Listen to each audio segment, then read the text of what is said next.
Biyya keenya keessatti jaalalli dhugaa badaa jira. Namni yeroodhumaaf walitti fayyadamuuf yookaan wanta ta'e mijeeffachuuf wal jaallachaa jira.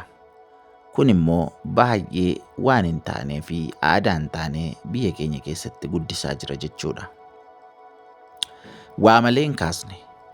Miidiyaa kanarratti yeroo darbee namooti argitan kun gaa'ela dhaabbachuu isaanii fi haala jiru hundumaa namoonni baay'een qoosaa garaagaraa qoosaa turani. Egaa kunis immoo maaliifi mucaa'oon kun kan isheen jiraattu biyya Kanaadaa yookaan nama biyya bakkee turte.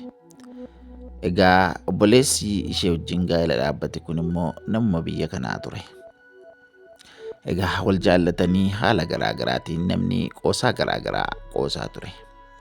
Edaa gurbaan jaalalaaf osoo hin taane haala mijeeffachuuf ture. Innis maal godhaa erga ishee wajjin gaa'ela dhaabbatee waan hundumtuu mijatee fi biyya Kanaadaa carraa deemuu mijeessitee fi waan hundumaa gootee fi biyya sana ga'ee ishee ganee ishee dhiisee adeeme jedhamaa jira. Egaa dhaloonni kanarraa maal barata? Biyya keenya keessatti gaa'elli amma kana kabaja dhabe jechuudha. Abbootiin keenya maal nu dhaalchisani? Akkaataa itti abbootiin keenya wal kabajanii walii wajjin jiraatanii fi gaa'ela isaaniitiif kabaja isaan qaban amma yeroo kana dhaloota kanarra ga'ee maaliif dhabame laata? Maaliif amma kana gatii dhabe laata? Egaa dhaloonni keenya kun of haa ilaallu.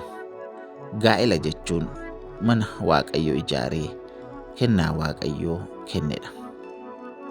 Hamma kana gatii dhabsiisnee wanta guyyaa tokkotti hin oolle, guyyaa lamatti hin oolle, waggaa lama sadiitti hin jiraannuuf yookaan jireenya mashee kana mijeeffachuuf goonu miti. Amma namni kun biyya Kanaadaas dhaqee biyya kanas jiraatee waan addaa wanta tokko hin jiru. Jireenya kan namaaf kennu Waaqayyoodha. Sanuu immoo gurbaan kun yeroo iyyaafannu tajaajilaa waldaa kiristaanaati jedhamaa ture. Dubbii jireenyaa barsiisaa saba Waaqayyoo tajaajilaa waan akkasii gochuun baay'ee ulfaataadha. Baay'ee wanta safuu cabsedha. Egaa dhaamsi keenya dhaloonni kun keessumattuu dargaggoonni waan goonu hundumaa sodaa Waaqayyoon haa goonu. Waaqayyoon sodaachuu haa barru. Waaqayyoon hin sodaannu taanaan jireenyi keenya hin babbada. Dhaloonni itti aanu akkam ta'a laata? Waan gaarii dhaloota itti aanutti dabarsinu.